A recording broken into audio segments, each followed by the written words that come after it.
What is up, everybody? I hope you're having a wonderful day. This is going to be one of the first videos in a series of many that are going to go over the nuances of this game, the basics, how it works, some of the mechanics, other details, to help new players understand it. This series of games, this being the third one, being the most accessible out of the three Class of Heroes games, still has its problems for newcomers and understanding and complex systems, and I hope through these series of videos that I'm going to make to help you understand those. This first one, we're going to focus on the character creation process and the classes, and kind of a good starting party to have for a front line and a back line, and essential classes you might want to have. So, let's go to enrollment. We're going to talk about creating a character first. You pick a name, we get a race here. Every race does have a unique class to them, so human all the way through all 11 races, 10, 11 races. They all have a unique class, and to find that unique class, you will look here, you'll go down, you see hero, you will see gunner, second from the bottom. Based on your starting academy, you may have different starting classes here, so just understand they're right here, second row. So we got the gunner for the human. I'm not going to show you all of them, but as you can see now, we got the elementalist for the elf. Now, these unique classes are good.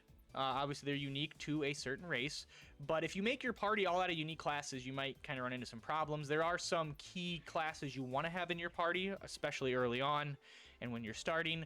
But let's go over the creation process. Now, we're making a character, right? We got power, intelligence, mind, vitality, agility, luck on the right by our status. Power is your strength. Intelligence is offensive magic power. Mind is healing magic power. Vitality is your total hit points. Agility is your turn order and how fast you act. And luck affects your crit rate, crit chance, all that good stuff that has to do with luck. Now, you see at the bottom there, BP 20. That's my bonus points. I would recommend, if you can, you don't get around 20 if you can, but re-enroll until you get a good number. See, 16, 20 again, 13. I would say 15 to 20 is ideal. Oh, look at that, 29. So yeah, we're just going to make a character. Now, let me go over the classes you're going to want to run.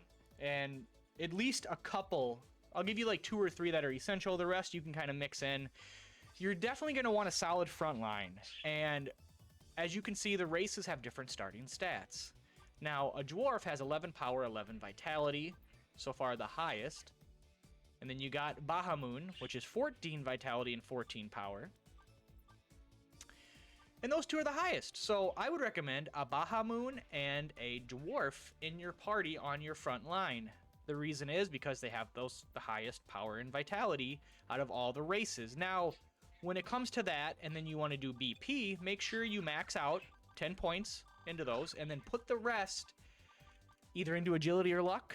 I would probably say do agility because you need to be acting faster than the enemy. If you don't, you can easily get wiped at the start of a battle.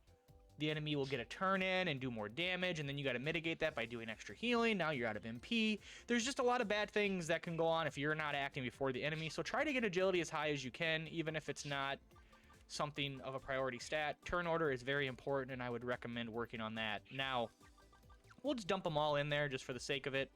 And for your front lines, with the Bahamut and the dwarf, I would recommend a fighter and a knight.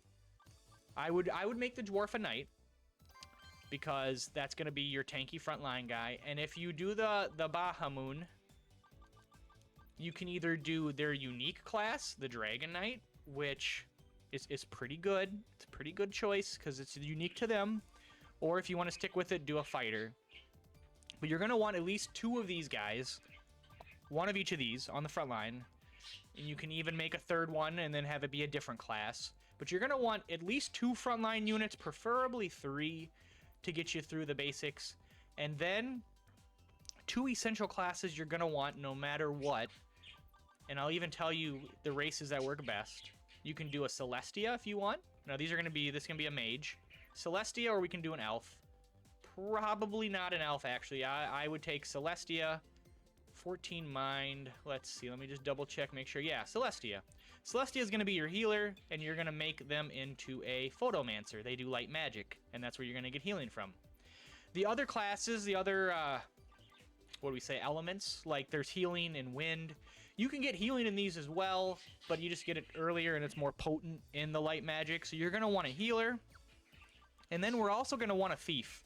And the reason we want a thief is because they are going to be opening chests for us. That is their main reason. They're going to disarm the chest, and they're going to open it, and they're going to be collecting all of our stuff. And they have other little passive things that'll help you out, get you more money from battles and stuff.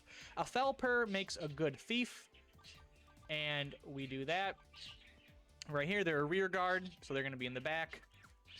And those are the main classes you're going to want. Those are the main characters you're going to want to get you going. Have a solid front line.